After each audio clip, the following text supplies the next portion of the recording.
So today we're going to be looking at our YouTube problem from chapter 8.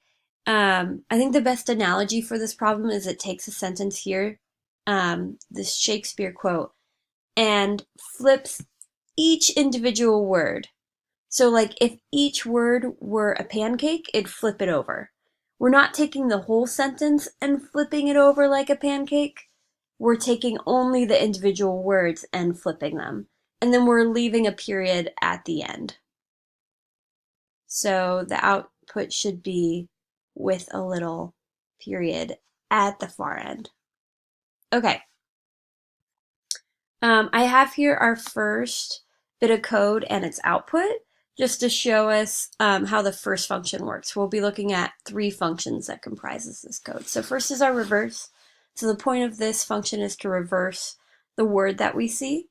It makes sense first to look at the range statement so we understand how we're moving through the code, then I'll talk about this part. So for I in range, the final letter to the first letter, we're going to go back in increments of 1. So the letter that's output will be the word, and then it's like I here would be its final letter, right? And then we'd add that letter to our empty string reverse. So if our word was in fact word, the final letter would be in the 3rd position. So 3 would be here, right, for our final. And then the next one would come up would be 2, which would be R, and then 1, which would be O, and then 0th, which would be W. And after completing, moving through the entire word, we would then spit out our reverse, so our entire reverse word. This is the test run. So these are our test prints, and you can see here that it's taking the whole entire sentence and flipping it over, not the individual parts. Just to show what final would be. So remember that strings start in the 0th position. So our LEN of the word, how many items we have or letters in a particular string, we'd want to do a -1 to get the numerical value of the last letter. The first letter has the 0th position, but because range is non-inclusive of the last number, we use -1 here.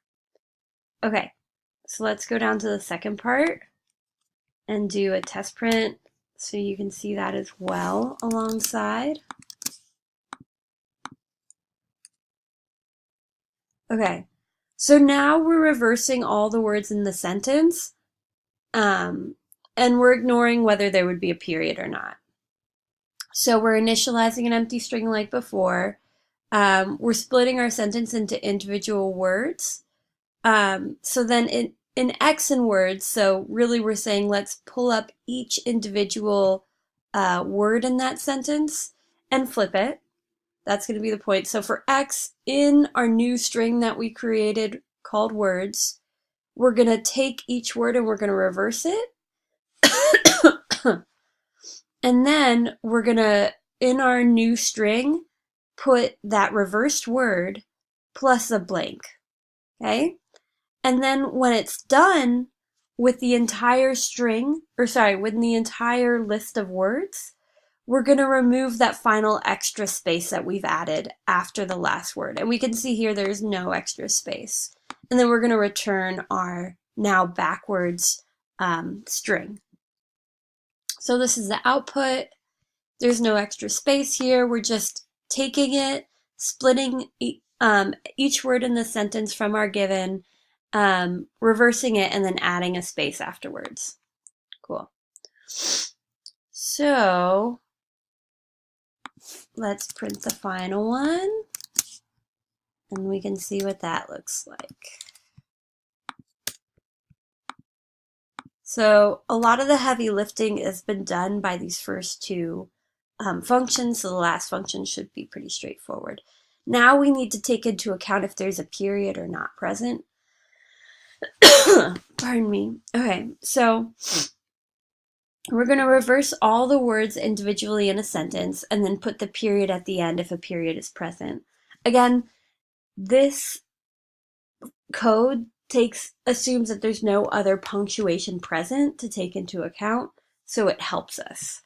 Okay, so if the last position, last numerical position in the sentence is a period, we're going to take this sentence and we're going to take it out. We're going to cut out that period, and then we're going to reverse the entire sentence, and then we're going to return that sentence now with a period at the end.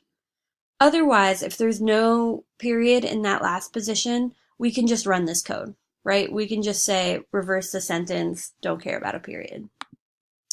And we can see that works here. If there's a period present, it's now pushed to the end. If not, it's just reversed in the sentence and there's no extra spacing at the end. That's it. This is our YouTube problem from chapter 8.